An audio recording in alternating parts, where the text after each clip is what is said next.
Hi, and welcome to Twin Flames Between Worlds podcast. My name is Tabitha. And I'm Liesl. And hi, welcome to our third mini episode of A Court of Silver Flames by Sarah J. Maas. Woo! We have an extra special guest today. We have Claire, one of our fans. Is it Claire Erickson? Yes. Okay. This is very special. This is our very first fan episode of this. We'd love to do more of these because honestly, girl, it's mostly been like our parents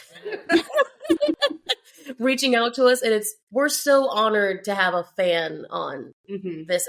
Very much honored. It's a milestone for us. I'm honored to be here, to be the first. Yeah, I know. The first.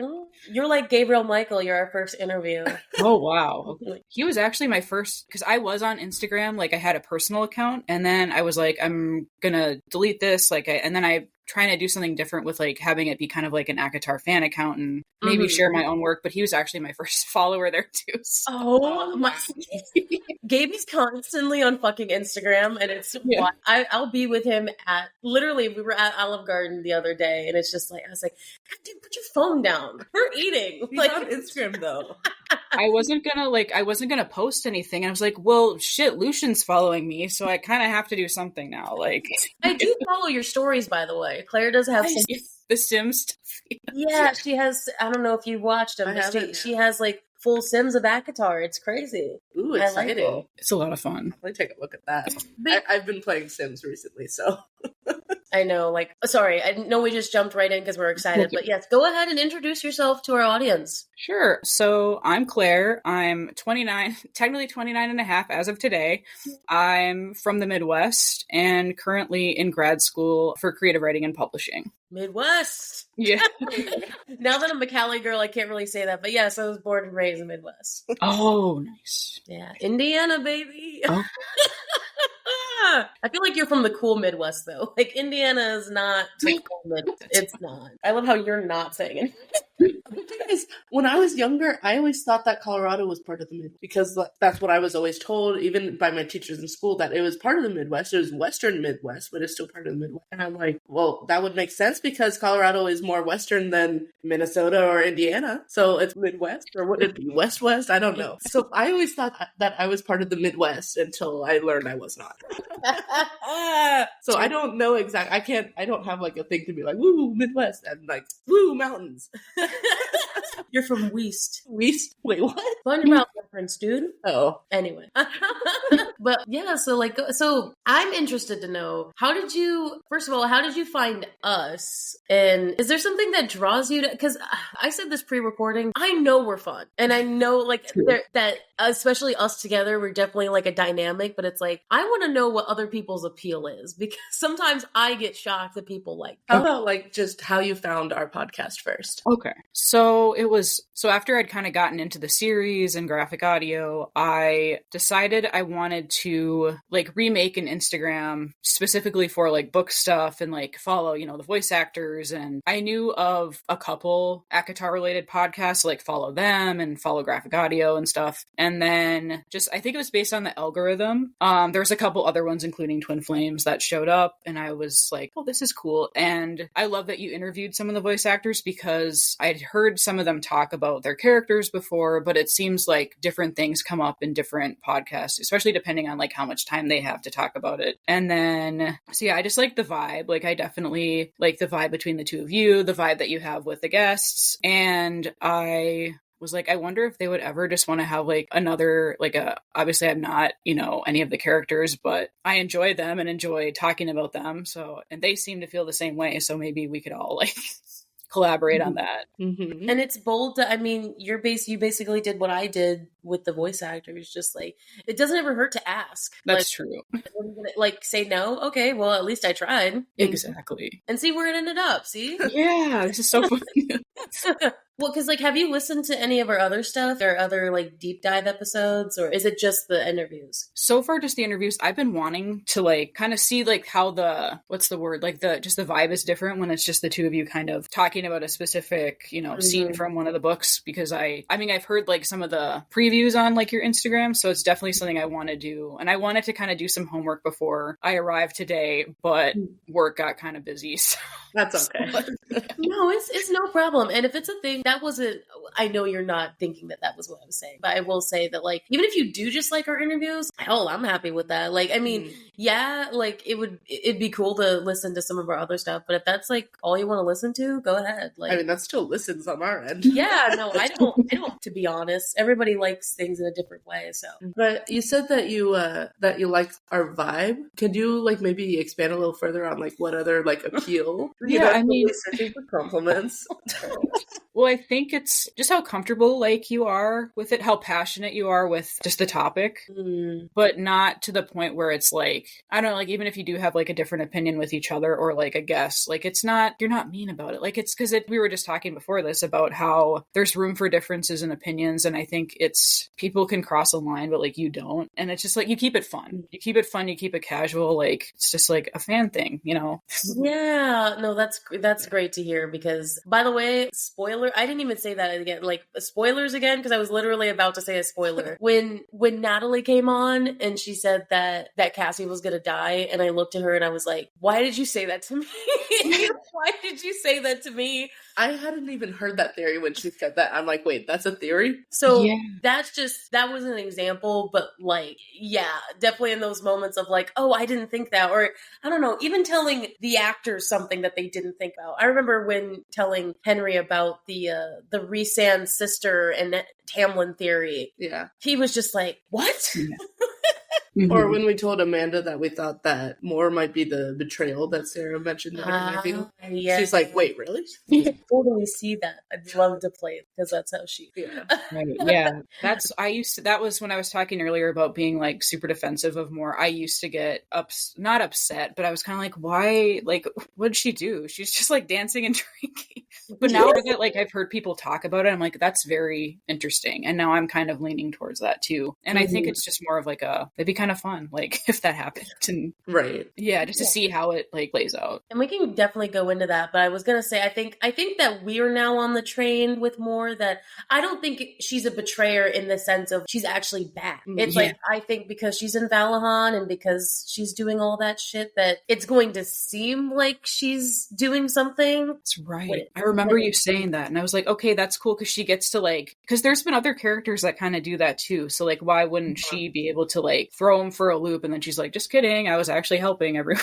Right. And she's smart enough to do it too. She is. It's a way to infiltrate without making, and it seems like Rhys knows everything, so it's like, as long as Rhys knows, she's good. Right? Everyone else can kind of be deceived. But yeah, so I wanted to hear from you, because I've said before, and I think I've said all the way back in our trailer, I was like, how I found Sarah J. Maas. So like, because you listened to the graphic audio, which, girl, love you already. As soon as I knew that you listened to it, I was like, she's an OG. She's got it. Because, I mean, apologies to the original audiobook narrator. I know her. I think her name's Jennifer. I keep that, something like that. No offense to her, but the graphic audio blew the normal audiobook out of the water for me. I listened to all the regular ones first, and then those, because graphic audio didn't come out until 2020, which I picked it up right from the get-go, because I've been with SJM since 2018.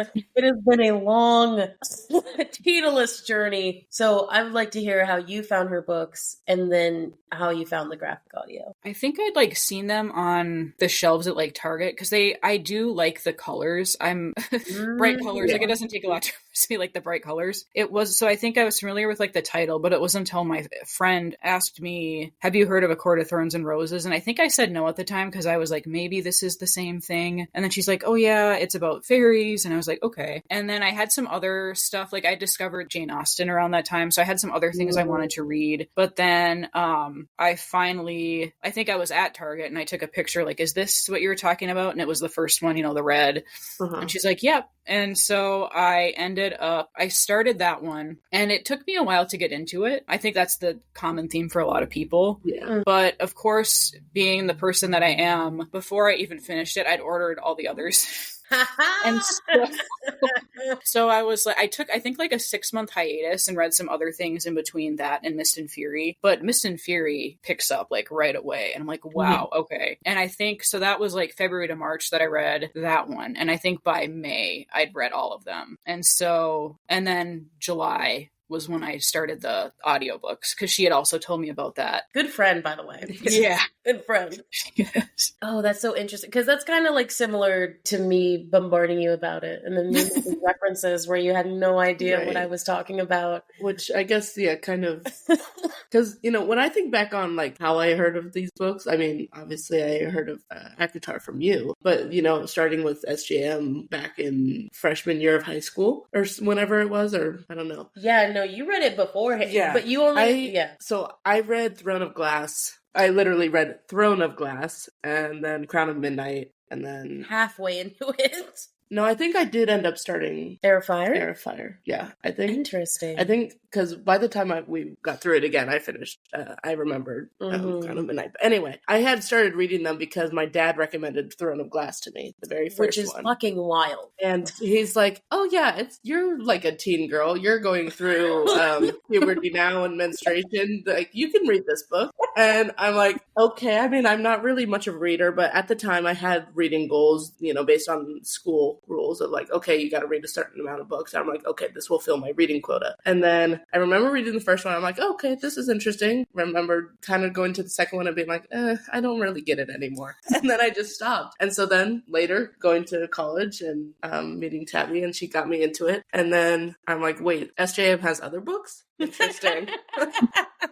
Read ACOTAR, you know, same with you. It was slow on the first book, kind of slow getting into it, at least for the first 5 or so chapters. And then finally back to reading Throne of Glass again, and it's like, oh, this makes more sense now, especially now that I understand SJMs. But anyway, so that's kind of like my background of how like I got into it, and it's kind of wild how I love hearing the stories of how people got into the series. So it's interesting to say that you read it like a little bit later, because it's kind of weird to me how the trend happened. It's like how with the rise of book talk, God, that's gonna age me. It's like I loved these books before even TikTok was a thing. Yeah.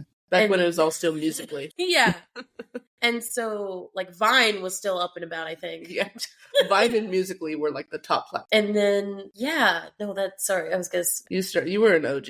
No, for sure an OG, because that's why, and I think that's why I wanted to do the podcast, because I'm an OG who had read the books, like, this is, like, my 10th time reading them. Having somebody who was new. Like, again, you're still green in the aspect of, like, how many times I've read them. Yeah. But it was interesting to see, like, what a new person thought, and then also what I picked up. Because there were so many things that I brought up to her when we were reading them the first time that she's like, oh, I didn't know. What? Exactly. And it still bothers me sometimes when she says, I can't tell you this, whenever I'm like, I have a theory about this, and then, what do you think about my theory? She's like, I can't tell you. So my friend, speaking of that, the whole like Reese thing, I kind of was suspicious because I feel like my opinions about him are kind of complicated, and maybe we can get into that. They're not necessarily as popular as what other people think, but like they're kind of nuanced. No, I'd love to hear, yeah. But I just like the vibe that I got from him. I was like, who the hell is this? Like, is she? You know, it's very like, I don't know. The way that he's introduced is very interesting. I actually didn't really have a whole lot of experience with like love triangles in books, and so this was definitely. And I don't know if this is just like who I am, but I get very attached to like first ships. And so that was a lot. That was a journey for me. But she asked me one day, like, what do you think of Reese? And I was like, not really the biggest fan. And it's hard to recreate, but she made kind of like this noise.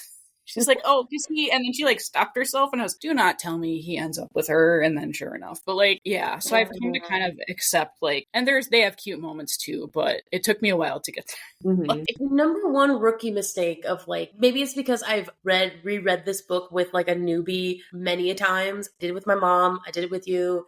I did it with other people like beforehand. I have spread this book like the fucking Bible gospel. And now with the podcast, you know, in the first season, we were treating it as if we were talking to newbies. I think that, sorry, if I can promote the season 1 first. It's not, no shade to your friend though, but like, it's because I feel like I take this so seriously. Like, I do not talk about Reese at all. Whenever someone's reading it the first time, I do not bring him up unless somebody says, oh, what do I think about Reese? And like, they bring it up and I let them go on their own. Like, I don't bring him up. Dude, I struggled so hard in season 1 to not do any spoilers. Like, and she constantly was just like, dude, we can't put that in there. We have to take that. Cal and Mai, she was just like, okay, back. Or other moments of, Tamla. What I was good, because I really do want to get into this opinion, but that I think something good about season 1 that or that I at least try to do for myself is I want this podcast to be something that somebody can reread and re-listen to, and for somebody, even a first timer, because I have it set up to the point where our deep dives only go up to a certain point, and we don't talk about anything except everything predecessing that we have. So for that, if we didn't know anything, we didn't know anything, and I'm not going to talk about it. Right, that's what our mini episodes were for. Yeah, the mini episodes were to throw in there to be like, okay, thank God we're having a moment to be able to let it out because we can talk about whatever spoilery thing that's going on. To kind of have a moment for us and as somebody in the audience who has read the series all the way through. Well, and then I was going to say what I really ended up, so that already I was kind of suspicious, but she didn't really expand on that. However, I ultimately ended up really spoiling it for myself because so I'd found out about the mating bond and stuff, and I was like, okay, well, she's still, she's upset. I don't really know what she's going to do here. And I was pretty sure of the Archeron sister birth order. I knew it, but then I was seeing people mix up thinking Elaine was the youngest. And so I just wanted to clarify for myself, wait, it's Nesta, Elaine, Farah, right? So what do? I go and Google Farah Archeron. And what is this? Farah Archeron is the High Lady of the Night Court. And I'm like, oh no. Okay, so that pretty much answers that. Oh, see, this is, I made sure she was in a fucking protective bubble. I said, you've not looked up anything. I'm going to give you all the fan art. You cannot look anything up because if you do, something will get ruined. Where were you when I was... Oh, actually, now I remember that. I think that because I should have met you sooner. I think that's one of the reasons I stopped reading Throne of Glass the first time was because I did look up something, and then I ended up seeing spoilers all the way to the end, which all the way to throughout the entire 8 books. Which luckily I don't remember most of that now. Well, I'm here for you for Throne of Glass because if you're an SJM person and you want to continue this, I got you, dude. If you need fan art, go to her. If you need certain, go to her. Because I am the big SJM fanatic. I know how to read her books. I know that there are things that if you look up in the wiki, you cannot look up anything because something will get spoiled for really far along. And then it'll also be Reddit pages now are those will pop up as some of the top things on Google and be like, hey, so does anyone else have theories about what's going to happen here? Yeah. And it's so I mean, again, I'm your girl. We're friends now, okay? So okay, perfect. You need to message me and be like, okay, official start of friendship. Who does this look like? Yeah. This person look like? But yeah, so I want to get into then you reacting to the book. So it took you a while to get, which is so interesting because maybe it's because I read it when I was 18. I was so interested. I'm so green in the sense of reading something that was very romantic, but I get what you're saying because my mom has a very similar opinion to you about first love tropes. The first ship. I think I wasn't to that point where the first love. I liked how SJM in all of her books, first person is never the person they end with.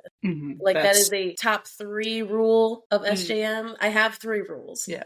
Anybody's name, they're going to come up later, somewhere down in book 5. They're going to come up. Never trust the first love interest. And it changes. It kind of changes based on. But those two are always, and we mentioned those a lot in our episodes of we're getting a name here. We don't get anything else, but we got a name. That person's coming back. And I would say that literally every random, you can never prepare because it is so subtly hidden under the surface that only on a reread can you catch it. Because that's the point. It's so subtly thrown under the bus that you can't fathom it. Yeah. But so, I want to hear how you thought of the first, and then what you think of Rhysand. I want to hear this. Yes, I want to hear this Rhysand. Oh, my Rhys thoughts? Okay, yes. Okay, so wait, first was reaction just in general or Okay, how about before we get into your Rhysand reaction, tell me your journey throughout the books. How did they go over time for you from start to finish? Yeah, I mean, I think I because obviously, it took me a while to get in the first one, and then then Mist and Fury like picks up right away. I think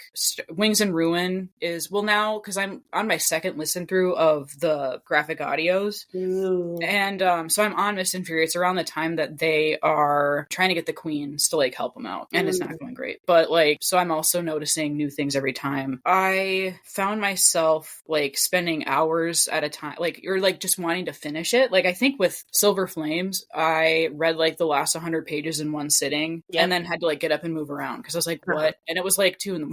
I was like, what is going to happen here?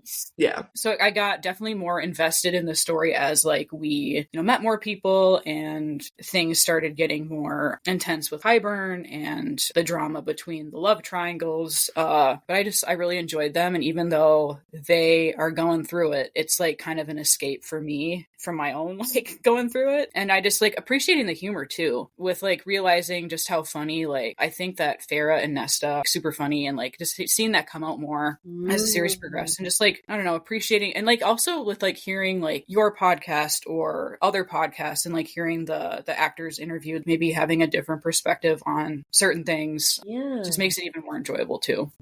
For sure, because especially with the actors being so in the canon for me now, that's interesting that you bring up about the humor, because I think that, well, sorry, 2 thoughts I had. First of all, huzzah to the escape, because that's really what our title is. We're the Twin Flames, but we're going between worlds. There's so many instances where you could, it's a metaphor to everyday life, but in a way that we can kind of grasp it and understand it more than I want to understand life currently. Yeah.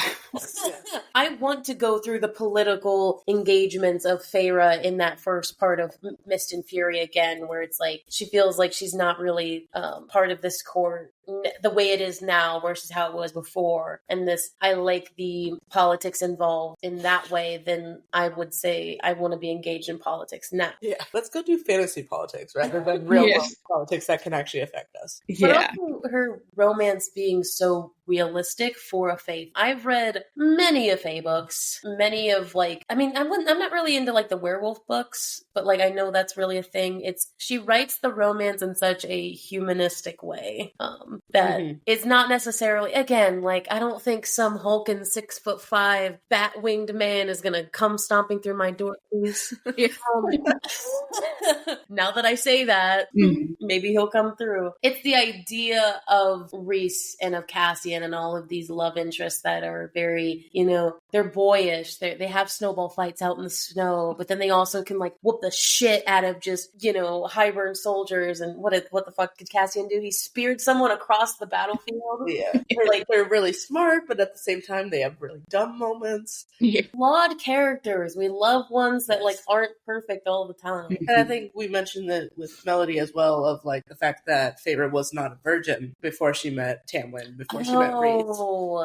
Rather than, oh my god, I just found a beautiful female and it'll be our first time, it'll be perfect. Yeah. Like, no. Yeah. That's not realistic. And also how dislikable Feyre was. I think something that we talk about a lot is that we understand why she was so disliked in the first book. But then also I'm like, that's the point.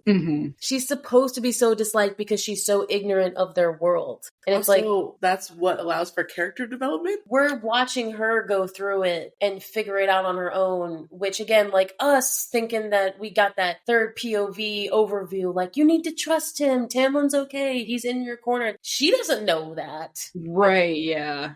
Like, again, so there's a level of her ignorance in the first book that like I understand why someone could get frustrated reading it, but I also understand that that's like how her character is supposed to. But anyway. And so now, do you want me to talk about Rhys now?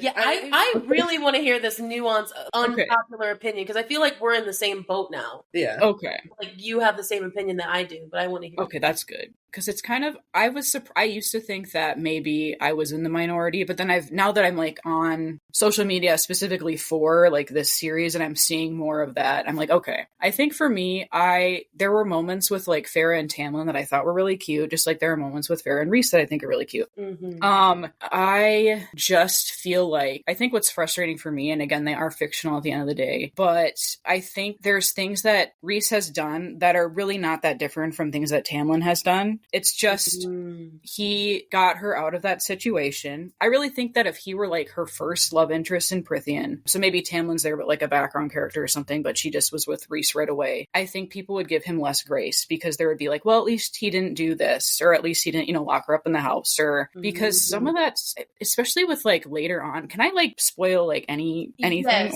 Spoils up till the end of Silver Flame. Okay, perfect. Okay, because that's where I really had some issues. Yeah, all of us. Yeah. Well, and especially like re-listening to the audiobooks and like her whole like no more secrets. It's like, hello. He after the adder thing, when he uses her as like adder bait, which like that's a wild thing to say about your partner, but okay. And then she's like, no more secrets. Like, you could have just let me know that this was the plan. It's like, okay. And then if you were reading that for the first time, you would think that would be it. He doesn't tell her that they're mates, and then he does not tell her how dangerous her pregnancy is. And I just think that if like she had gotten pregnant with Tamlin and he found out that she was in danger and didn't tell her, whatever his reasoning was, because I don't think Rhys had bad intentions. I think he was already grieving and maybe had clouded vision, but I think people would have no issue calling out Tamlin for doing that. But then when Rhys does it, it's like I actually had someone block me on TikTok when I was on talk. It was myself and the content creator, because I was mad about how Nesta ultimately took the fall for that whole thing when she also was, information was kept from her too about her own body. And it just, the person was like, well, yeah, he just wanted her to enjoy her pregnancy. Nesta wanted to hurt her. I was like, and I was very like calm with this person. The content creator was a little bit more like, it is absurd to think that any woman, including Farrah, should. And I was like, exactly. But I was a little bit more like, but yeah, we both got blocked because apparently you can't call out like that sort of thing. I don't know. Wow. First of all, I mean, I'm just going to say that flat out. That's stupid. I mean, like, again, we said that before, but like, even if I don't agree with somebody, I'm not going to like, sorry. That's where the line between fiction and the real life kind of blurs for me, where I'm just like, girl. Yeah. That fucking, like, right. We're talking about characters that don't exist, but like, you're going to block me because of your opinion about this thing. Mm-hmm. Honestly, better. That's for the best. Yeah. You don't have to hear the stupidity. Wow, you were seeing like Liesl in a very fiery mode. This is very popular. I will say, I'm so excited talking to you that like I need more water. That's also what happens when I get into my graphic audio portion of the show. I have to drink so much water because talking about John this season has been. I'm going to say I agree with like most of the things that you're saying. Okay. I think that it's very, not that oh my god, we both agree. I think it's so interesting that she brings that up about meeting, or like if Farrah met Rhys first. Because I think it is one of those twists of fate things where Tamlin and Rhys throughout the entire series, I was going to say show, throughout the entire series are foils of each other. Mm-hmm. They're so closely connected in the way that parents died. I mean, they literally all died in the same night. Basically. Yeah. and how they were raised as High Lords. Like, they're very much foils of each other. And I think that you're right in the sense of that if she fell in love with Rhys first, maybe Tamlin would have been in the position that Rhys was in, where Tamlin would kind of be the savior versus Rhys kind of being the one who took her from her home. Yes. I think if that situation was switched, I 100% think that Tamlin would have been maybe the one she was in love with. But it's also, like you're saying, as foils, like they are in the same position as well of Rhys saved Farrah from Tamlin, like from the bad situation with Tamlin. But if we're considering it, Tamlin also saved Farrah from the bad situation in the cottage, in the human lands. Mm-hmm. So it's like they both did save her. They both cared for her. They both did a lot of things to keep her safe. Although, of course, it can come down to the debate of what Tamlin actually did under the mountain to help her, but that's a different debate. But it's like they had like very similar things that they did, so it's like really it is back and forth of just like though like Tamlin locked her away, and that was like one thing that Rhys didn't do, so therefore Rhys is better. I think Tamlin's downfall was him not being 100% honest about his past life. His trauma. Because I feel like that's what fucked him over as a love interest. Because, like, whether or not we agree with half the stuff that Reese did or continues to do, he is so just open about it. Yeah. Or at least he tries to. Like, or, yeah, like, I did that. But here's the reason. Whether or not, like, somebody agrees with that reason. Yeah. I think the main crux of what killed it for Feyre was when she found out that his brothers and father killed his mother and sister. Just cause. Whether or not he took any part in it, I don't think he took part in it. I think it was one of those innocent young things where he said, "Oh yeah, my friends are gonna be up there, Dad," and then he's like, "Okay." Oh yeah, that's interesting. Sharper the knives. Let's fuck. Like, I think it was very innocent on his end. Whether it was like indirectly, yes, he killed them, but not directly. But I think the fact that he hid that there was a hiding of that, and then she had to find it out through Reese. I think that it was more so of the fact of, they were killed by this terrible enemy High Lord. Yeah, it was very blanketed statement. Even though at the time they were friends, or at least like good acquaintances. So it's like kind of twisting the story to fit him better and be like, oh, pity me. So. But interesting about what you said. I'm sorry, I was so invested in this because I think you're 100% right. And I think that he is very blinded, and I'm excited to see where that goes. Yeah. He's so blinded by love and Feyre at the moment that his character is kind of going in this place of kind of turning into Tamlin a little bit. Yeah. And I think by the end of Silver Flames, it's definitely, he is just so tunnel vision on Feyre and now Nyx, and that it's like that's just his focus, that even for his family, like, Cassie and Azriel more, it's almost like he's pushing them away slightly because he's just so focused on now his wife and his son. Yeah. And it's like, well, Reese, you're coming off as an asshole right now. Well, we kind of brought that up in our last episode, actually, about Azriel having to torture people and how, like, he isn't really, because we got to the point in Silver Flame where they were talking about the Dread Trove, and then that Azriel was going to go torture people, and that Reese didn't seem like there was any remorse for having him have to do that. Or, like, it almost seems Azriel's kind of in this dog situation of, okay, go do that now. And right. I mentioned in the episode that it seems like the line between High Lord and Blair is kind of blurring right now, where Reese is just making these commands as High Lord rather than considering as his brother at times. So, and it's hard too when like none of them had, well, specifically like for this conversation, like Feyre, Reese, and Tamlin, none of them really had a good example of like what a healthy relationship should look like with their parents. And so I think especially with like Feyre being, and she's at a disadvantage not just because of like the age gap between like both her and both of them, which is, I mean, you'd expect that for like a human turned fairy, but then they also have the advantage of like having been Fae their whole lives and knowing how everything works and knowing everything about the other courts, which she just doesn't. And I don't know, like, so I definitely can, it's like I can criticize a character but also understand like why they might do certain things, because again, it's like it's not like my friend is telling me like, hey, I'm trying to decide between my ex and this other guy. My ex locked me up in my house, the other guy like twisted my broken arm to get me to visit him. Like, that would be, I just feel like, one. I love that comparison. Yeah. I mean, I'm telling you what, my fucking kryptonite is dark hair and blue eyes. So I think I know what my answer is. Yeah, you would just go with your kryptonite.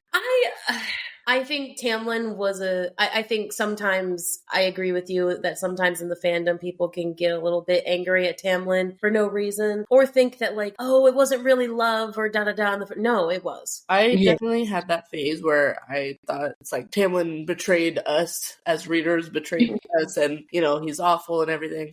I am at the point now where I think he could have a redemption arc, and I understand he did truly love Feyre, and what he did was for her. Genuinely, he went about it completely wrong, but he did do it like with good intentions mostly. And I think I'm at that point where I don't hate him anymore. I don't necessarily even dislike him anymore. I'm just at this neutral point of like, okay, well, what are you gonna do? What are you gonna do now? Yeah, he's not really a man of action as much as Reese is. Like, Reese kind of had that advantage being from the Illyrian camps and all the shit that they all had to go through. Right, yeah. Versus Tamlin Tamlin kind of got prince treated. Well, he was in his father's war band. He was a soldier, but not in the way that they were soldiers. No, like he just wrote dirty limericks. Yeah. That was, yeah. I mean, there was I like like that moment. he was a good introduction into the world. Like, I'm not gonna lie, I still have fondness of the first. It's like when you have a first crush of like, this is like my first person ever. You've taught me a lot of good things. Moving on. Yeah, because Isaac was just kind of like a friend with benefits. So like I know people like to kind of compare him with Tamlin and Rhys, but there wasn't the emotional connection with him that she had with Tamlin and with Rhys. So it's kind of hard to like completely compare like him with them. So Tamlin really was kind of like her first love. Yeah. Sure. And then I think about the mating bond thing that you were talking about. I think I'm not going to say where that's where we politely disagree. I see where what you're saying about being like open, but then I also am kind of thinking in that guy perspective of if I did tell her, how would she really have reacted? Because then when it does come out, she's up and gone, like it would have if he said it earlier. Especially earlier when she wasn't as close with him. She would have been like, you're an enemy, and now you're saying we're mates. Honestly, we talked about that. We said that if Rhys and Feyre's mating bond is like a foil of Elaine and Lucian's. Elaine and Lucian is what would have happened if Rhys came right out of the gate, right at the end of ACOTAR, and said, "You're my mate," to her face. Right. Minutes came in. She doesn't know exactly what that means, and right now Rhys is an enemy. No, this is going to be a disaster. Yeah, I was thinking too that like just Tamlin does add sort of a like I do think he should have known too, because okay, here's what is interesting to me about with like Rhys and kind of getting on Azriel for like getting, trying to get close to Elaine when she hasn't like officially rejected her bond with Lucian yet, and like she needs to have that choice. I don't know. I think it would have been it would have been good for them to both know. Azriel, Elaine is not for you. Honestly, Elaine is basically a cheater at this point because she's like, she has a partner, technically, her mate, and yet she's over here flirting with this guy. It's like she's basically a cheater. They're not together. She can't have both. I mean, clearly she doesn't want Lucian, but she hasn't rejected him. She's being selfish. She wants both. She can't have both. Okay. And Azriel is not up for grabs. We'll tell her your thoughts about that. Sorry. All right, I need to go off there for a minute. Yeah, okay. So I was talking about when, Rhys first goes to get Feyre to like uphold her end of the bargain. Yeah. I think that could have, because I do think if he was going to tell her, if Feyre was the one who relayed that message to like Tamlin, I mean, I don't know if he would have believed her either. So like it kind of would have had to have been like both of them at the same time. And obviously tensions were very high at that moment because Feyre and Tamlin had just been having sex. And like, so I don't know, that maybe not would have been a great time either, but I don't know. I think you're right. And I think that is the dilemma that he had. Mm-hmm. He's like, there were so many opportunities where I could have said it and didn't and I think that's where, at least for me, in my opinion, chapter 54 and 55 comes into where he's like, I could have said it at any opportunity, but I didn't want to already break what you were, like your own reality. Like her reality is breaking around her again and over again. And then especially with the trauma coming out of the mountain, he didn't want to like add something to that, which again, like that's her, it should have been up to her to see whether or not that would have been something that she could handle or not handle. Like that was not his decision to do, but also he made a decision and he stuck with it. Yeah. So he does apologize for that. He said in chapter 54, he wanted to tell her as soon as he got to go get her, that he wanted to tell her then. And then she does acknowledge too that like, it's not really an excuse for not telling me, but I get it. It's just a weird situation for them. Like, I don't know. If she had been single, it would have been different. Speaking of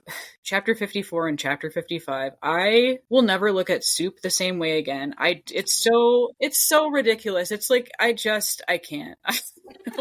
If they ever do like a live action, I really think Campbell's needs to like get the Feyre and Rhys actors to do a commercial. Like we would all be on board with. I think it was so fucking funny, but it was also so sweet. Yeah. And especially with how Anthony Palmini plays that scene. Oh my God. Because it was the idea of him just sitting there very boyish, like, wait, you're gonna make me something? And then she's just like, yeah, it's soup in a fucking can over the stove. I was definitely thinking it was like a Campbell's like tomato soup. And then it's like, it's just like, okay, yeah, I'm going to, and then he's like, so when a woman makes He's having the talk with the birds and the bees. Yeah. But it's sweet though, because he makes it sweet. He's like, oh my god, you're gonna make me food. That's where he has a moment where he steps back from being High Lord and becomes uncertain boyish. And I think that's why, like, his romance trumps. I don't, like, I want Tamlin to have a successful romance,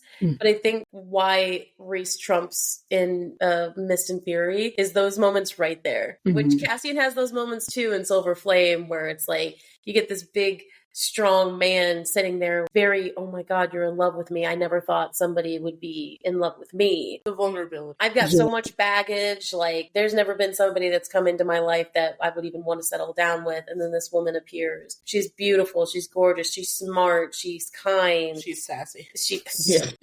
She's good in the sack. I don't like, she's got all the good qualities. I would not be good in bed, Rhys.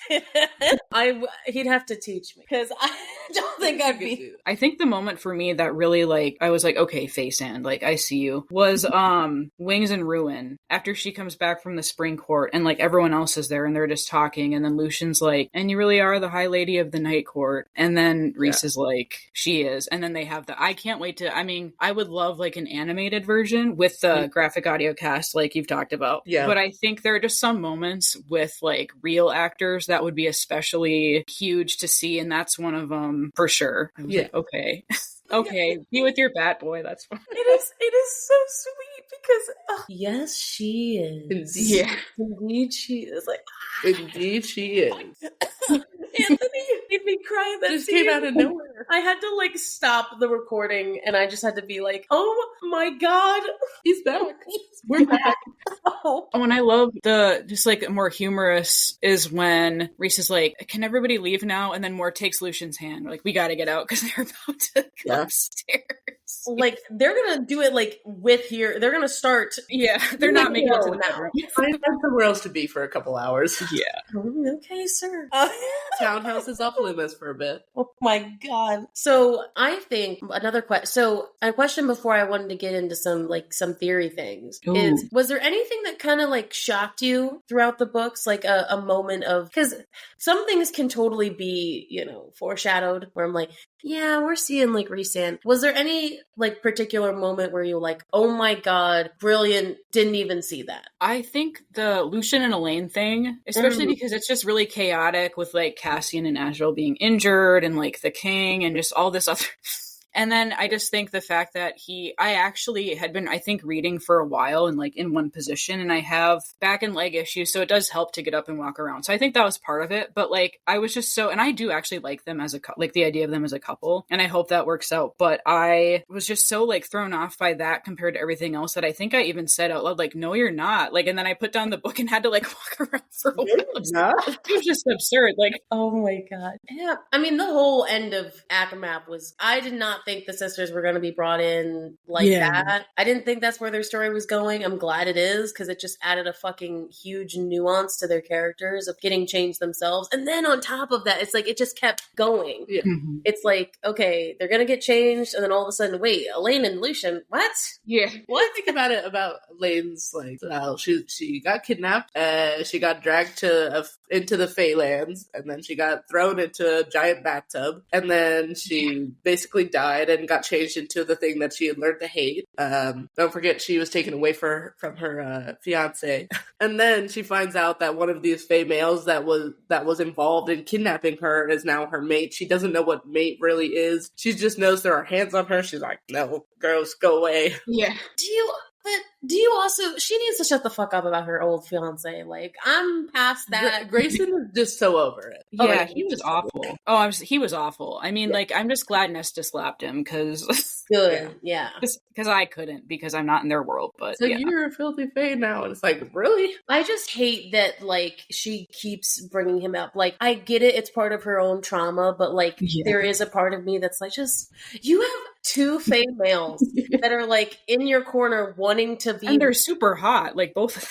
Shut the fuck up about this no-nonsense princely dude who looks disgusting, probably fucked bad. Grayson was my first time. I have to be with him. Good God. I think Isaac probably did better than that. Yeah, man. probably. I'm just gonna say that. Like, I mean, Grayson lived in basically a stronghold. He was behind castle walls his entire life. I would rather have the stable boy, to be honest, if I was gonna choose between the two. But like, I don't even know what like my big, if me looking back on it like years ago, I don't even remember what my biggest. I think Akamath was. I didn't think Reese was going to actually die, but then it quickly changes. I think it was foreshadowed me looking back on it, but did not think that was gonna happen.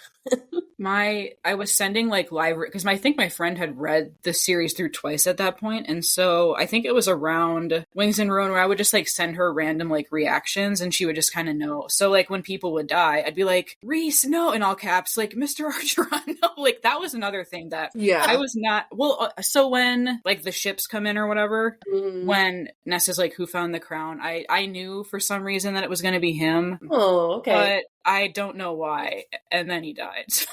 I agree with you though. Like, I mean, I think that makes me tear up every time, especially listening to it. Like the fact it was like the way she writes it too. It's like the Feyre, the Elaine, and then writing at the front, leading the charge, Nesta. And then what was it? I think I was surprised about how quick he went. I thought he would at least have one of those moments of like, okay, I'm gonna pull out my knife and then try to stab somebody, and then nope, just fucking Vampire Diaries neck like, snap. Keep your filthy hands off my daughter. Neck snap.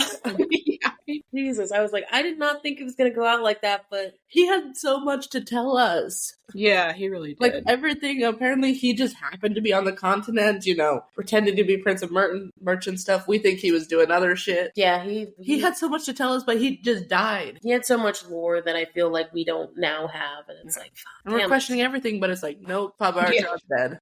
Yeah, I think it's interesting when people bring up, you know, what Nesta or Elaine did or didn't do, or like, you know, Farah, how, you know, contributions to like the household. I just feel like the parents don't get enough hate for like the environment that they've created for their, like, how could you have a healthy relationship with your sibling? Like, I'm very close, I'm the oldest as well, and I'm very close to my siblings, and obviously like none of the things that Nesta says, even in like the heat of the moment, I would never say to my siblings, but that's because our parents didn't create that type of environment for us. And like, I think that when, you know, Nesta and Elaine became adults, like, of course there's like this level of accountability, but it kind of bothers me almost that like the parents don't get brought up more, and like how their trauma and like pitting them against each other. I mean, we know that Mrs. Archeron was saying things to Nesta about Elaine and probably Farah, and like probably talking shit about her husband too, which like no child should ever have to like listen to. Right. So it's just like, yeah, I don't know.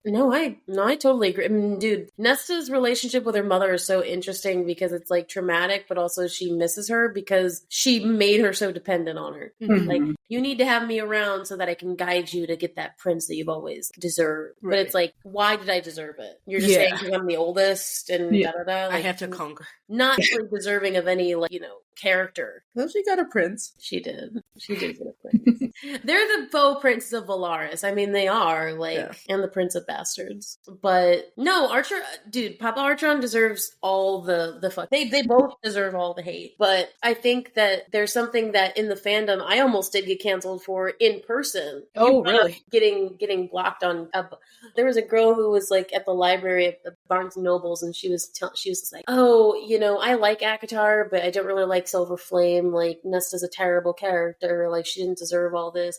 And I'm sitting there looking at her, and I'm just like, did you read the same book that I did? Because she knows, you know, the character is flawed going in. This is the point of the book, is to help her through that journey. I was like, do you not get it? And she's just like, no, she doesn't, just like, you know, I don't want to read the rest. And I was like, okay, so that's true. Yeah.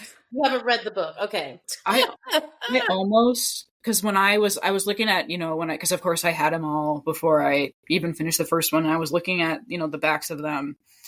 And I saw that it was like, you know, Nesta, and I was like, oh, this is, well, first of all, you know, I'm so used to like Farah as the protagonist. And I was like, I don't really want to hear this either, but I read it anyway. And I don't know, it might be my favorite. I do like Wings and Ruin a lot too, but I just like, it made me like appreciate her more. And then again, just like you see that sense of humor, and I will, the book is about a book, will live in my head rent free forever. I want to see that in like the series or whatever. I think they did that really funny. And John as Cass, and she's like, okay. Yeah. I thought, oh my god, because that's the thing is that's how I'd react to him. If I was like, if I was talking, I mean, I did talk to John Bertolo, but like the thing is, if I was talking to Cassian and he came in all hot like, and then I just sucked his dick under a table, I'd just be like, yeah, books about Books? a book. Yeah. It's like, damn it, that's not what that's not how I wanted it to sound. Okay. I think what I like about Silver Flame is that yes, Feyre and Rhys's journey is done. I like how she's setting up this new perspective, because even though we're in third POV, we're getting it from the Nesta and Cassian viewpoint, and that's why Rhys is less likable in this book, because we're not seeing it from Feyre's perspective. Yeah, for sure. Feyre gets the very happy, like sexual, fun Rhysand, whilst Nesta gets you come near her, bitch, and I'll kill you. Yeah, like level of Rhysand. Like I would rather like end you right now or send you out of here than have to accommodate you. But you are my mate's sister, so I guess you can live here. It's like, okay. And But then I'm gonna lock you away. I'm gonna do a Tamlin move. I'm gonna lock you away. we even get like a different level of a relationship with Cassian and Azriel in Cassian's POV as well. Yes. And Azriel's character shifts a little bit there in how we get to see him. I want to know. So you kind of subtly said you're on the Elusian track, I hear. yes. Thank God you're right. I'm just going to agree. Main crux of that argument is I think that Azriel is thinking that, how do I say this in the polite way? No, it's Azriel. I can. He wants it to be so bad. 3 brothers for 3 sisters. Yeah. He wants it to be like a fated thing. You mated the first 2. I'm gonna mate this one, and it'll be perfect. He wants it to be that textbook ending, and because he's a very Black Knight character, let's say, because he's not a White Knight. He has White Knight syndrome. He has White Knight syndrome, but I call him the Black Knight. He wants so badly to save a woman and then claim that it's love. Like he saved more. He saved Gwen. He saved Elaine, but I think he's going to end up with Gwen. Yeah. Mm-hmm. But he saved these other 2 and started having crushes on him. Why can't he go for the 3rd one? But the thing is that's like kind of the triple threat right there, is that the first 2 he saved, Elaine and Moore, he expected some sort of like, maybe this is the woman I'll fall in love with. Versus Gwen didn't think about that at all, and she's going to creep up on him as like I really do, kind of like her being the one to initiate instead of him. I feel like, yeah, she would be. I feel like if that ended up being Avad and Gwen together, Gwen would definitely be the one to be like, you know what, we're going to be together. I forgot how like sassy she was because I haven't gotten to my second listen through of Silver Flames, obviously, but so I read it and then I listened to the audio, and it's even more fun to hear her with him in that. But I forgot how like sassy she was with him, like the pay up Shadow Singer. It's like, how is that not going to end in something? You know, like I'm here for that. Exactly, because it's Elaine and him don't have any chemistry. The only chemistry that he has is that she's apparently the most beautiful Archer ancestor, which I fucking beg to differ. I don't understand why she gets tokened as the prettiest. I think Nesta is. We've talked about this before. Like, Elaine is pretty in the sense of, like, she's described as pretty, versus Nesta is the hot, sexy, and then Feyre is the very sensual, grace, lady, beauty in that way. You say, yeah, you would say, right? Yeah, I think so. I think, yeah, Elaine is, like, more of, like, pure beauty. Kind of, like, pure innocent, supposedly. That's all they talk about. All they talk about is that she's like, oh my god. Even Feyre and Nesta at certain points in their dialogue say that she's the prettiest Archer ancestor, and I'm just sitting there like, she doesn't have like the cool Archeron eyes. She's literally like me, who's dark. She has dark eyes. Archeron eyes. Boring. Which we had theories on that like maybe she didn't even have the same mother as the other 2. Yeah, there's interesting theories about that I've heard too. I don't know if I've heard enough about it to not believe that they're not full sisters, and I kind of like the idea of them being full sisters, just with like what they've been through, and now that they're hopefully getting closer. I don't know. I mean, that could still be good for half sisters too, but I don't know. I just feel like that would be just like another layer of complications. Yeah, like I agree with you. I think like the reason that we kind of went on that tangent is because like Feyre and Nesta look so similar. Yeah. A lot of these times where it's 3 sisters and like one of them is so out of pocket, it's like, okay, it's either you just wanted her to stand out in the way that, you know, she's pretty and she stands out from them, or it's a thing where she's not really, or she's half related to them, or, you know, it's because why did the dad dote on her more than the others? Like, is it it because that she looks the most like him, or that she was actually sweet to him? Or is it more layered? Or is it more like, okay, maybe this was his actual daughter versus the other two were maybe the mom's daughters, but not his? Yeah. Although And that one is a little like, because Feyre does have her father's smile. It's true. But that's also, that's subjective. Like, That's true. grow to have somebody smile by being around them. That's true. But I think, like, just trying to, like, be, like, base about that, like, Feyre might actually be, like, both of their children, but then Nesta could be the mother's daughter, and Elaine could be Papa Archeron's daughter. Sorry, you were going to say something. I didn't want to interrupt you. Oh, well, just, like, the eyes, like, come up a lot. Not just with the three sisters, but Rhys and his violet eyes. I made sure to give Sim Rhys purple eyes. Good. Yes. Good. Yeah. I think I know SJM enough, and I know where this story is going to, where the mother, we've talked about all the, like, again, you can go back to our episodes, in our mini episodes, if you want to hear these, us in depth about these. The mother, or their mother, is actually a reincarnation of the mother. Oh, yeah. And that they're Fae descended, and that's why they were kind of destined for that anyway. Because Nesta throughout the first book is described as very Fae-like, and she gets into the Fae stuff almost immediately. She understands it. She's very, she's queen-like, but they talk about how still she is, about how pointed she is, about how she knows the vernacular, the very heiress type of speaking, where it's like subtle shade, Court arrogance. not necessarily saying the whole truth, but kind of weeding around it, like that she's normally just like that. But yeah, we have so many theories that is there any theories that you've heard that you kind of want to talk about? Yeah, so it was actually from A Court of Fairies and Fiction. I can't remember who they were interviewing, but they brought up the possibility that Moore asked Ianthe to sabotage Tamlin and Feyre's wedding. And I thought that was interesting. There's some, like, I would love to talk to them about it too, just to kind of hash that out a little bit. But because I was kind of wondering too about Ianthe and Tamlin have this history of, like, friendship, but she's not going for him. She's going for, like, Rhys and Lucien, in obviously a really creepy way, but, like, and so I don't know. I have some other ideas about maybe, like, I don't know. But I just thought that was really interesting. About more contacting Ianthe to sabotage the wedding. Yeah, I'm not really sure how, because I was actually, obviously I'm on that book right now, and I forgot that Tamlin doesn't reach out to Ianthe to help. She's like, she insists on, like, helping with the wedding. Yeah. And it just seems kind of random. So, like, the dress and the, like, she's like, oh, what color flowers should we do? And Feyre's like, not red. And then she proceeds to, scatter red petals everywhere. Yeah, I don't know.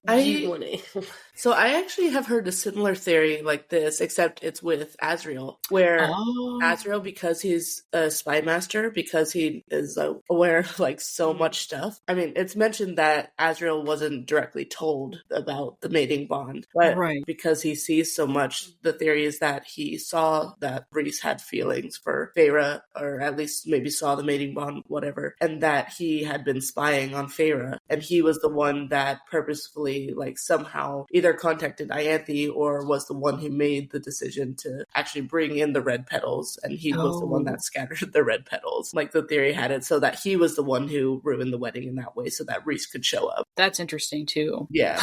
I'm gonna give, like, my honest opinion. No. Okay. Like, I'm kind of and I have reasons. Oh, yeah, for sure. Flat no because of the history of Ianthe and even Azriel. Like, she, like, came in like a fucking bitch in their territory of, like, it even mentions when Rhys talks about that night that she was trying to dote on Azriel, and then, like, everybody was uncomfortable. Oh yeah, Moore wanted to kill her. Like, that's the thing. Yeah, Moore said. So I don't think Moore would enlist Ianthe to, or even want to talk to her. Yeah, I am curious how that connection would be. Like, how would Moore and Ianthe even interact? I mean, I'd be interesting to hear what they have to say, but I think for sure. Don't think that Moore would even want to talk to her, let alone connect to. I think, if I'm going to be raw and honest about, like, the fate thing, I think this was just a happenstance of fate. Yeah. I don't think it was necessarily, like,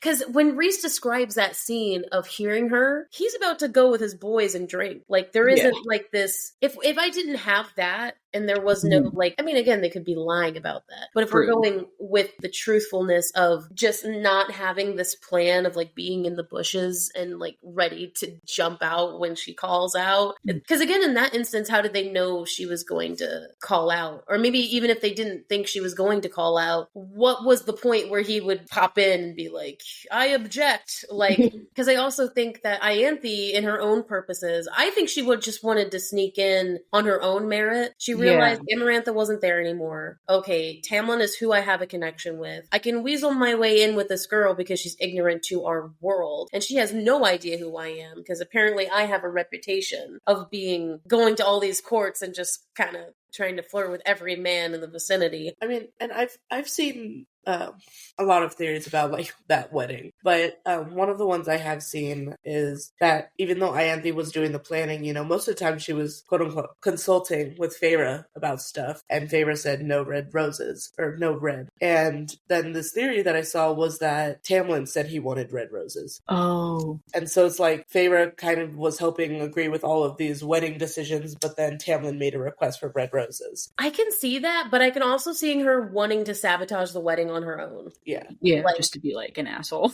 Well, and also because, like, even though she did want the most powerful High Lord in the realm, she wanted Rhys, but also she's one of those, I feel like, women that would have just could get what she could get. Like, if Tamlin's my second option, and I could, because she already saw the seeds of doubt. Yeah. She saw, because she was with Feyre all that time. She knew she didn't really want to get married. She knew that she wasn't really in this spring court phase. Like, even when they were at those parties, she could tell that she wasn't happy. But then the question is, would she actually want to sabotage the wedding? Or would she want to encourage it and then basically be the puppeteer of Feyre? Oh, no, I don't think, no, because she could get not controlled that way. I think Ianthe knew enough to a certain extent that she couldn't be controlled, but she could be pushed in a direction because of her ignorance. But with how Feyre is as a character, she knows if she does know everything, she can't get controlled like that. That's true. And that... But I feel like it could be the case where it's like if she encouraged them to get married, then like she could kind of be like Feyre's friend, be at her side always, kind of encouraging her in one way or another. I mean, I do hear what you're saying with that. But then the question would be, well, why would she put the red roses?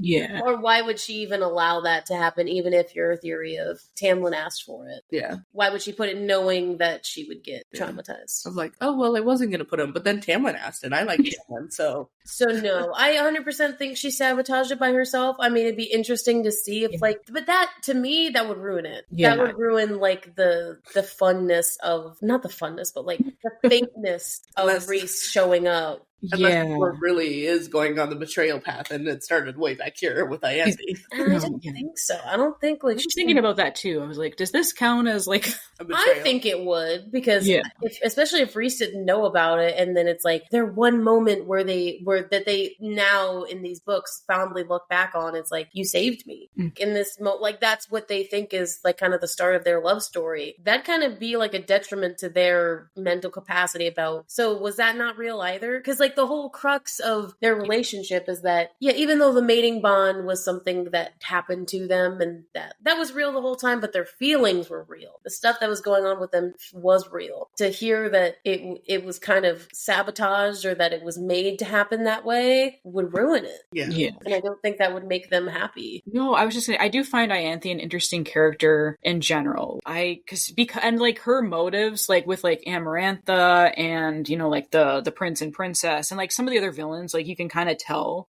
why they're doing what they're doing. And maybe it was just intended that like Sarah wanted a villain that's a little bit more like, what the hell is going on here? And just kind of see what people like come up with on their own. But I don't know. I have a lot of questions now. Even if that's not the case, like what her deal is. Because she's awful.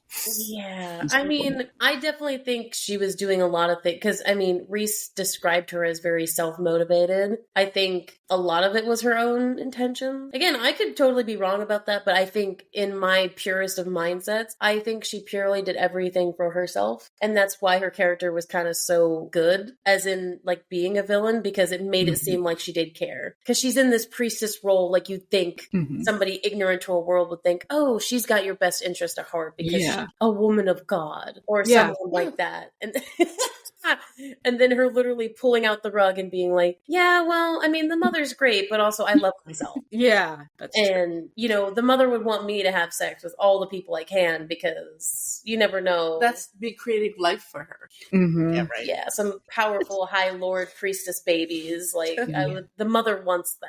It was nice to see a religious character, somebody that wasn't necessarily really religious. Yeah. Right. Yeah, Just for sure. using religious stand as position for personal gain. Mm-hmm. It honestly, that's what like broke the world building for me, where I was like, okay, so this kind of happenstances on real life a little bit. All right, Sarah, okay, all right, I see you. But yes, that's like my opinion doesn't mean everything, but I will say, Right. Oh yeah, I think in the purest of I don't think anybody or anyone had anything to do with her own intentions. I think she also wanted to fuck the King of Highburn, but then he said, yeah. Oh yeah. Well, I think they may have mentioned it that maybe they did. They did screw once, but then never again. Yeah. And she's just like wants those Highburn babies. Oh. Is there any theory you wanted to bring up to Claire before we go? I mean, you know, I have one certain theory that you. If you want to go ahead and tell her your theory, go. Oh boy, here we go. No, it's not like anything like super huge. I'm just an Azra shipper. So Azrael and Eris. Oh, okay. Oh, actually, that does. I don't know why I didn't bring up this theory instead of. I mean, I do think the Mora Anthe one was interesting, but what's interesting about that theory is I actually think that Eris is Gwyn's biological father. Mm-hmm. And so, because I've heard that shit before, and yeah, that would definitely complicate things. If that is the case, that would make that relationship fucking freaky. Yeah. If I mean, I think that would cause. Okay, before you go in, I think what make that crazy is if Azrael was with Gwen and then was with Eris. Oh yeah. Or if it's like the case where, depending on who Azrael's mate is, if he gets a mate, which I think he probably will, is like, for example, if he's with Gwen but Eris ends up being his mate, or vice versa, if Gwen is his mate but he ends up being with Eris, then that gets a little weird. But I think with it just being as it is, if Eris and Gwen are related like that, I think it wouldn't be too weird if Azrael was with one or the other. No. That wouldn't be. That would just be the problem. My problem would be is if like he was really into Gwen, and then all of a sudden like Eris pops up and they're mates, and it's like, okay, that's a bit odd. Yeah. But I think in the purest of senses, if Gwen is the person he's meant to be with, which I think he's going to be, then that makes that relationship, that brings such a fucking interesting nuance into that. Because if Eris, I also agree with you. I mean, people think it's either Eris or Lucian, and I think if it's Lucian, that's going to be weird. So it has to be Eris. Eris is older. That doesn't make any sense. I mean, it could make sense if it was Lucian, but also like... I mean, yeah, because Eris is like around their age. You know, he's like 5'30", and then Lucian is in his 400s. So it's like... It would just make a little bit more sense if it was Eris, and it would add a little bit of redemption to his character, I think. I think that's where the redemption arc could go off, and that would definitely be a redemption between Azrael and Eris. If that was kind of connected in that way for like the love of his life being Gwen. And then it's like, so you actually, turns out you had a daughter and it's her now, so we can't really be enemies anymore. No, you can't. I don't think your Eris shipment is... I'm going to tell her what I told you. I don't want Eris to be gay just because Moore's gay. Yeah, that makes sense. I don't... Again, this is coming from like the straight girl on the couch. Like, again, I'm totally for a gay relationship. Oh yeah, definitely. But I don't want it to be just because she's gay and that they were supposed to be together and that's like somehow he found himself and then he's gay just because she is. Which I do agree with on that. Like, he shouldn't be gay just for that. I want it to be like an actual coming out. I don't want him to know. If it is going to happen, I want it to be a thing where he finds that out through someone. Whether or not that's Azrael or someone. I want him to just be like, oh man, that man's hot. Wait, why am I thinking Although, I definitely feel like, in my theory, is that I think Eris has always been gay, and I feel like he knew that before Moore realized anything, because they were betrothed when Eris was like 9.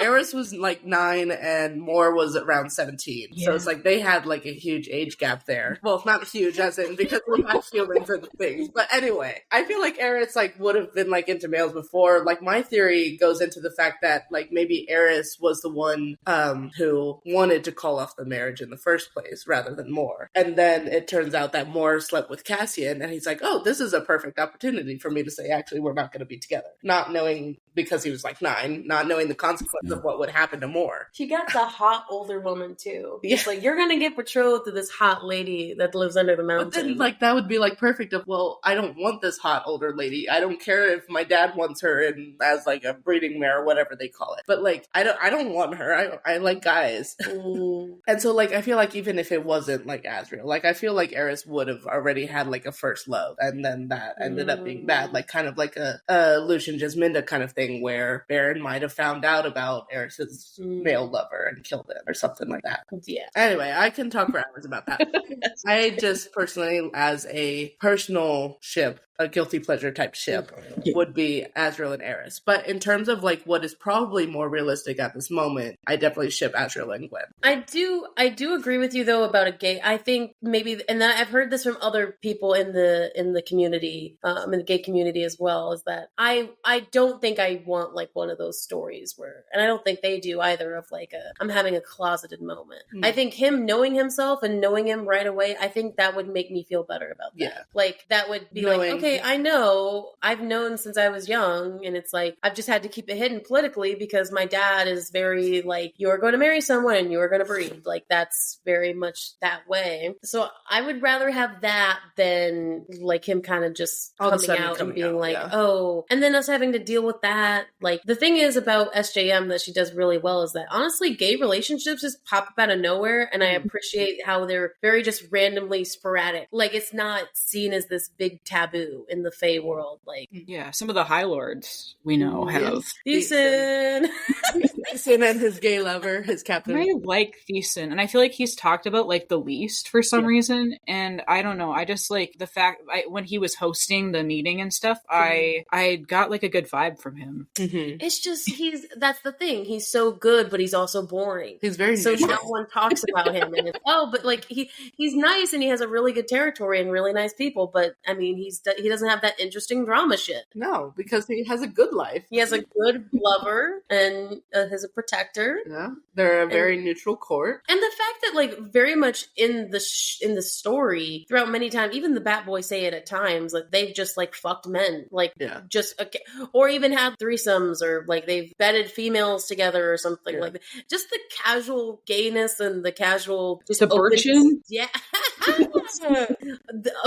That scene. The casual openness of her world. I mean, Throne of Glass does that. Crescent City does that. Like it's very open, and I kind of like how it's not a thing. I feel like more books should be like that, because a lot of other fantasy books I'll read will be like, oh, they're together, 2 girls, 2 guys, and it's like a thing. And but here it's just like, ooh, it's like, okay, oh, Theissen's lover, okay, wait, he's male. I remember when I first read that part, I'm like, wait, did it just say a male lover? Yes, at that moment, I did. I admit, I had that. I did have one thing I wanted to bring up to you before. Like, there were 2 things, and I know in the fandom that is kind of controversial. That I wanted to hear your opinion about, but like that I full-heartedly agree with. There were 2 things I remember, and then we'll leave. The first one being the age gap. That's kind of a big twist throughout the fandom, of that she's so young versus they're so old. Okay, yeah, I think it's one of those things that just because there's like the fantasy element, like I definitely think it's weird, and I'll laugh at the memes about it and stuff, because it's obviously not like the discussions about age gaps in like the real world. But I think just because like, so yeah, if I think too hard about it, I'm like, that's weird. But I think given that like she was a human, I mean, all the Archeron sisters were humans, and then they came to the Fae world and ended up falling in love with Fae, it just like makes sense for that context. Like it's just kind of like, yeah. But I think it also is like important to consider when like with Farah, like certain things, just how young she is compared to Rhys or Tamlin, and like of course she's gonna behave a certain way because she was still a teenager when she entered that world. So I think for that, in that context, I'm like, yeah, it should be taken into consideration, but like I'm not gonna think too hard about it because it's definitely strange. I mean, well, I think we both have the same opinion about it. I actually don't mind it because I can suspend my disbelief as a fantasy that it's like, Right. because they also explain that the Fae age slower, that the age that they're at is the age that Pharaoh would have been at. They're still kind of teens versus like Baron and the older people like Helion, Baron, like and the Autumn. Plus. Yeah. Like they're older. They're like, you know, her being with like someone like Baron, which gross, but I'm saying like, right.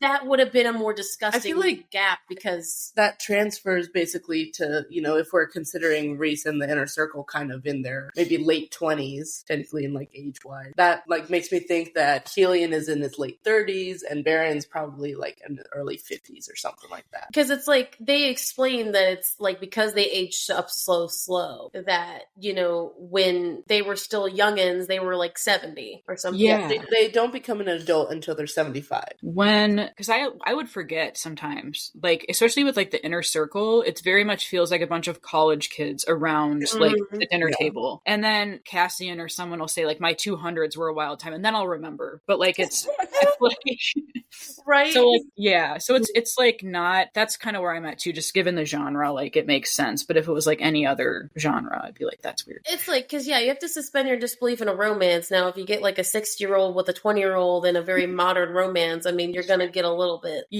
no, I mean, do what you want to do, but also like that's a little bit weird. Like in a fantasy world, it doesn't really matter. It's also explained. So I think that's my controversial opinion, because like everybody feels like it matters, and then I'm sitting here, I was like, but you still like the book anyway. Yeah, exactly. It's that's something that you're thinking about, but like you're not really thinking about it. Like when you're reading through it, you're not. So it's like when people have that opinion, I'm like sitting here kind of throwing I should have been in debate, honestly. Thinking to myself, I was like, okay, if you think it's such a big problem, why are you still reading them? Yeah, that's true. You know what I mean? And then the other thing, I'm so glad you made me think about it, that everybody's now getting a mating bond. That it like seems like the thing that was supposed to be taboo is now like happening to everybody. And my theory on that is actually it's not. The Fae and Fae mating bonds are rare, but it's the fact that the Fae are now starting to intermingle with like, because technically they are Fae, but they were made. Yeah. The fact that all the sisters are made makes sense why they would have mates, because they're special and because they were human once. Or I feel like it could be the case where, I think we've kind of talked about this a little bit, where the reason that Fae mates are so rare is because they're the Fae mates, they're with humans. There is no difference between only Faes can have mates. So it's like the reason like these Fae can't find their mate here in Prythian is because their mate is actually human over in the human realm. Yeah, that makes sense. I think that's part of it too. Like, but even with like, if we do see a bond with like Gwen and Azrael, for example, so people who have always been like Fae, I think that it just maybe feels like it's more common just because it's like the central characters of the book. Like, yeah. And then like if you talk to some random like citizen of Valaris, they'd be like, I've never found my mate. You know what I mean? Like, So, like, I think what also makes Gwen special is because she's not full Fae. That's true too. That she's like, I think what I was going to piggyback, what I was trying to finish off was about that, like the high Fae. Because again, there's still like different races of fairies. Yeah. The high Fae don't really intermix with the lesser fairies. So the fact that Azrael is a lesser fairy, but the Illyrians are so warrior-like that they're kind of shown as high Fae. They're respected like high Fae, but not necessarily high Fae at all. So it's like the fact that he's going to be with somebody who's a lesser fairy is very much closer to human than the high Fae would. So it's like the intermingling of species is happening now to where like, because she's like what? She's 1/3 water wraith or something, and then something like that. It was like a third. A nymph, yeah. Someone explained to me because I forgot, but like like nymph and high Fae. A third nymph, water nymph. I thought she was half and half. No, it was a third. It was something like 2/3, 1/3. It was something like that. And it read the book too many times. Right. And so I agree with you. I mean, yes, like in a certain context, yes, because they are the main characters. They're all getting mating bonds, yes. Which would make me pretty happy if Azrael didn't get a mating bond. I think it'd be fun to just have him be with somebody who he just wants to be with. And like, because I think he wants a mating bond so badly that he's not going to get one. Right. Oh, Which yeah. I think I do agree with you on that. It would be super sweet if his partner ended up being just one that he fell in love with. they were just in love. Mm-hmm. But I will say, I do think Eris is going to get a mating bond. And the reason for this is because SJM has said that Eris is their favorite ACOTAR character. And that's like it. So it's like, I mean, Reese is kind of subtly hinting at her significant other. So like, I feel like if she has her favorite Autumn Court character being Eris is going to. I want him to spit on Baron's grave and mate with not only just a man, but I want him to mate with a human man. Either a human man or a lesser fairy man. Spit on his grave and, you got it. I'm so ready for like Baron to die and Kier. Yes. I'm like, you guys can go now.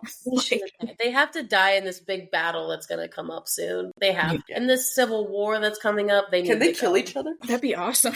Oh my God. They just accidentally each other into swords and shit. It's like, didn't mean to kill. Oh God. Oops. Oh my God. Like, honestly, I want to talk to you again. Like, that'd be so fun. Yeah. I'm glad that you reached out, because it's, again, like an honor to us to feel like not only just somebody wants to talk to us, but that they listened to our episodes and was like, these girls seem cool. I like their collaboration. It's like, it's very humbling to me, honestly, to have somebody react like that. So thank you again for having me. It was awesome. Of course. Yeah. Like, I had so much fun. So like this, God, I have so many thoughts. I'm very opinionated, but like I said, I'm opinionated not in the like, I'm going to block you because of right. Yeah. But like, if you're going to ask me about more in Ianthe, I'm going to get like a swift no. Yeah. And then be like, nah, no.